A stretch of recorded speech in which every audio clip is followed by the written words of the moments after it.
দেশে তো এখন আর স্বৈরাচারী শেখ হাসিনা নেই। আমরা তো স্বৈরাচারকে বিদায় করেছি। এখন তাহলে কারা দেশ চালাচ্ছে? তাদের মধ্যে কি মানবিকতা নেই?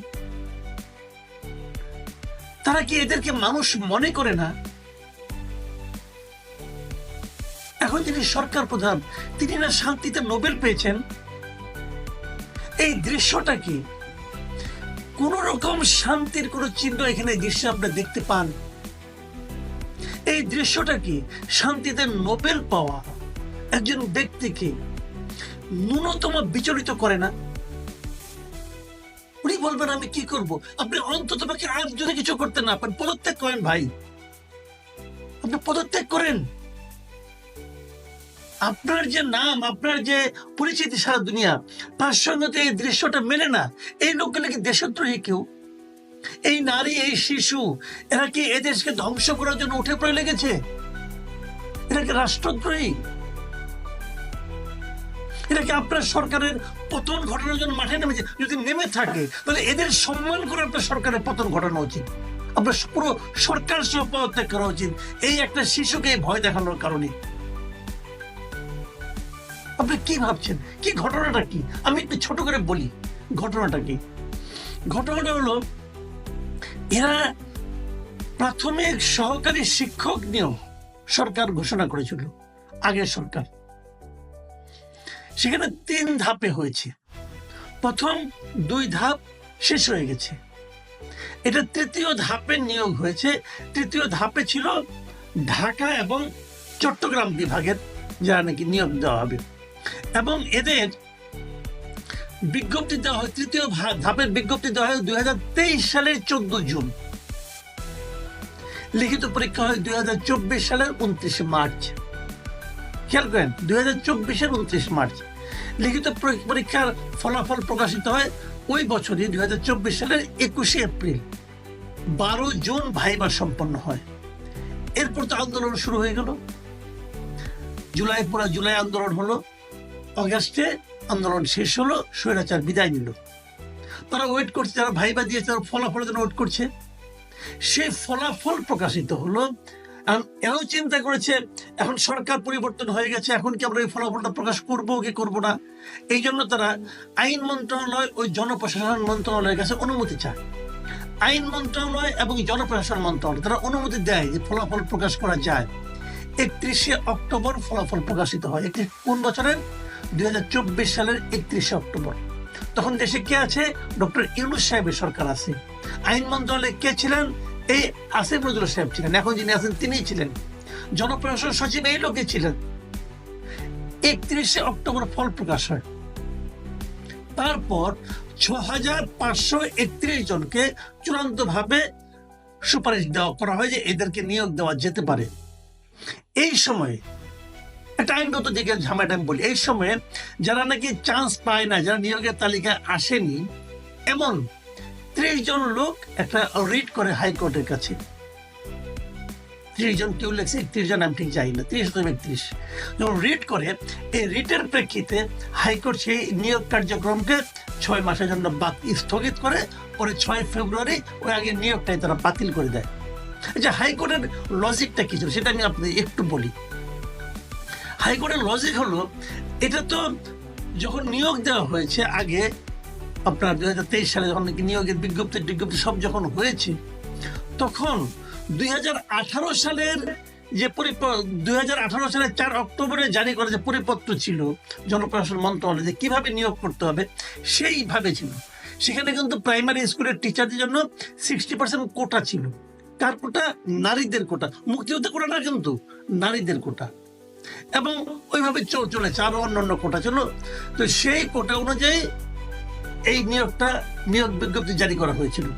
কিন্তু আপনাদের মনে আছে যে হাসিনা সরকার বিদায়ের আগ মুহূর্তে 23শে জুলাই কোটা পদ্ধতি কিন্তু আবার সংশোধন করেছিল, যেখানে নাকি 92% কোটা ছিল প্রতিযোগিতার ভিত্তিতে। নিশ্চয়ই আপনাদের মনে আছে, যেটা নাকি ছাত্ররা মানেনি। সেই যে আইনটা ছাত্ররা মানেনি, কিন্তু হাসিনা সরকারের পতন হয়ে গেছে ওদের সর্বশেষে ঘোষণার কারণে। সেই ঘোষণাটা বিচারক কিন্তু আইন দেখে, সেই ঘোষণার আলোকে তারা এই নিয়োগটাকে বাতিল করেছে। আচ্ছা, বাতিল করেছেন, তাহলে আগে যে 2 দফা নিয়োগ হয়ে গেল ওগুলোর কি হবে? ওগুলো বাতিল করবেন? 2 দফা তাকে নিয়োগ হয়ে গেছে, ওগুলো কি করেছেন? ওগুলো তো বাতিল করেন নাই।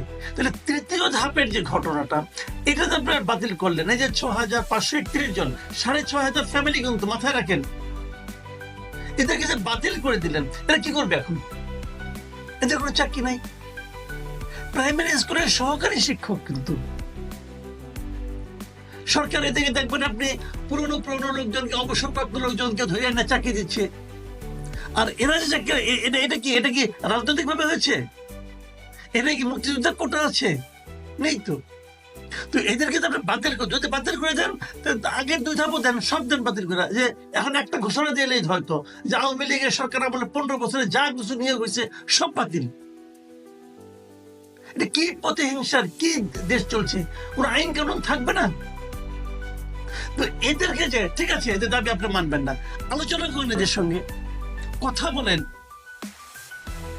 এই যে একটা ঘটনা ঘটেছে, এই ভিডিওটা সোশ্যাল মিডিয়া সবাই দেখেছে, এই স্থির চিত্রটা সবাই দেখেছে। আমি দেখলাম না পর্যন্ত যে কেউ এই ঘটনাগুলোর নিন্দা প্রকাশ করেছে, কাউকে নিয়ে কোনো উদ্বেগ করতে চায়। এই দেশটাকে সবাই পাথর হয়ে গেছে। এই দেশের মানুষের কি মানে মানবিকতা বলতে কিছু নাই। সবাইকে পাথর, অথবা সবাইকে ভীত সন্ত্রস্ত। আমি মেলাতে পারি না, আমি কিছুই মেলাতে পারছি না। কদিন আগে, বেশি দিন না, মাত্র 10-12 দিন আগের কথাটা, 10-12 দিন আগে একটা ঘটনা বলি। এই শাহবাগে এরা শাহবাগের মোড়ে, এই শিক্ষকরা এরা শাহবাগের মোড়ে অবস্থান নিয়েছিল।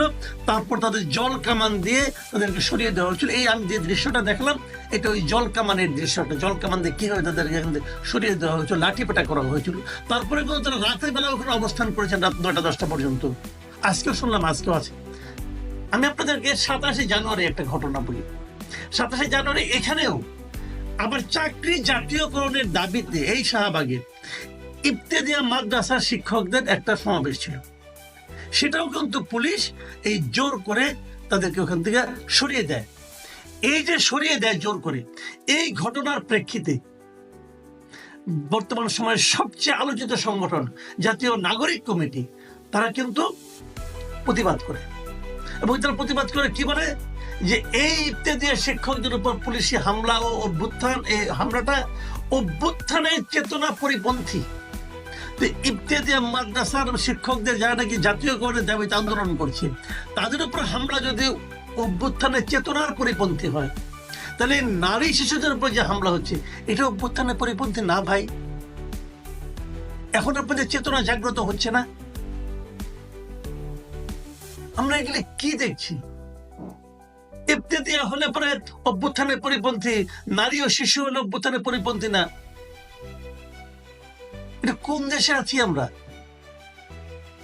সারা দুনিয়ার কাছে এই ছবিগুলো যাচ্ছে, সারা দুনিয়া এগুলো দেখে কিভাবে মূল্যায়ন করছে। পরিষ্কার কথা, এই সরকার কিছুই হ্যান্ডেল করতে পারছে না।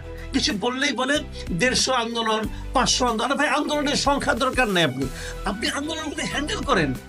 এদেরকে রাস্তায় নামতে হয় কেন? আমি আগেও বহুবার বলেছি, আপনারা একটা ওয়েবসাইট করেন, আপনারা কতগুলি ইমেল দেন, ইমেল অ্যাড্রেস দেন, বলেন যার যত দাবি দেওয়া আছে সেই ইমেলে তারা পাঠানোর পর আপনারা এগুলি জাজ করেন, প্রত্যেকটা মন্ত্রণালয়ে জাজ করে তাদেরকে ইনফর্ম করেন। যুক্তি দিয়ে জাজ করেন, রাজনীতি দিয়ে জাজ করেন না। আপনারা তো অরাজনৈতিক দল, অরাজনৈতিক সরকার, বলেন তো রাজনীতির মতো কথা। আপনার প্রধান উপদেষ্টা প্রেস সেক্রেটারি বলে যে আমাদের এটা অরাজনৈতিক সরকার, রাজনৈতিক সরকার। আরে ভাই, প্রেস সেক্রেটারি, আপনি কোন রাজনৈতিক দলের সদস্য ছিলেন? আপনি কিসের রাজনৈতিক সরকার? এটা রাজনৈতিক সরকারকে কে নিয়োগ দিয়েছে? রাজনৈতিক সরকারের কথা বলেন। অদ্ভুত এক দেশ, অদ্ভুত এক সরকার আমাদের একটু চেপে আছে। প্রিয় দর্শক, আমি আশা করব এই ধরনের দৃশ্য যেন আমাদের আর দেখতে না হয়। মানুষকে আর পেইন দিয়েন না আপনারা।